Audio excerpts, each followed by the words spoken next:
Very good. Congratulations to representative of the Frost Museum that are here. And thank you for the mental torture as well.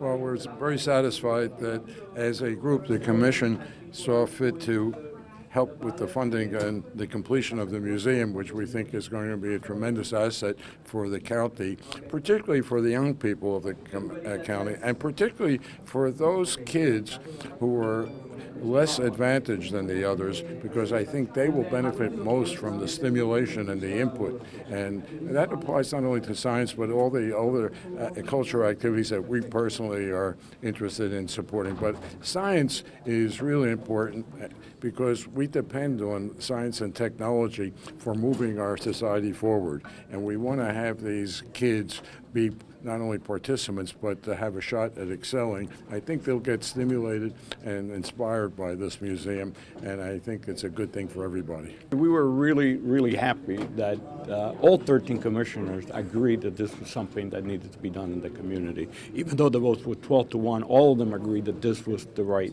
thing to go forward for, and I think that's terrific for our community that we're united in this. So I asked Mr. Frost a little earlier, but some may be sitting at home and see the county giving out $45 million to a museum that some say there may be some other needs in this community. What would you say to those folks?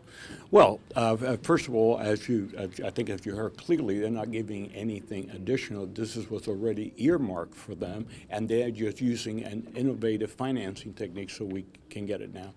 But you can always make those arguments in life. But the future of our community, the future of those children that are going to be motivated by going to that museum, and they're going to become scientists, they're going to be in high technology, they're going to be in math and science, etc. That I cannot imagine of a greater need for the future of our community. This is really the only course. We have to complete this this project. You know, this is an investment that the county's made and the people of Miami-Dade have made of about $160 million. We can't have a shuttered up, museum, science museum of all the visitors that are going to go to Miami Beach see a mothballed museum. That's not an option. And so, this wasn't an easy decision. It wasn't easy to find a solution. I think we found the right solution. The Science Museum is going to have to figure out a way to operate without our subsidy of $4 million.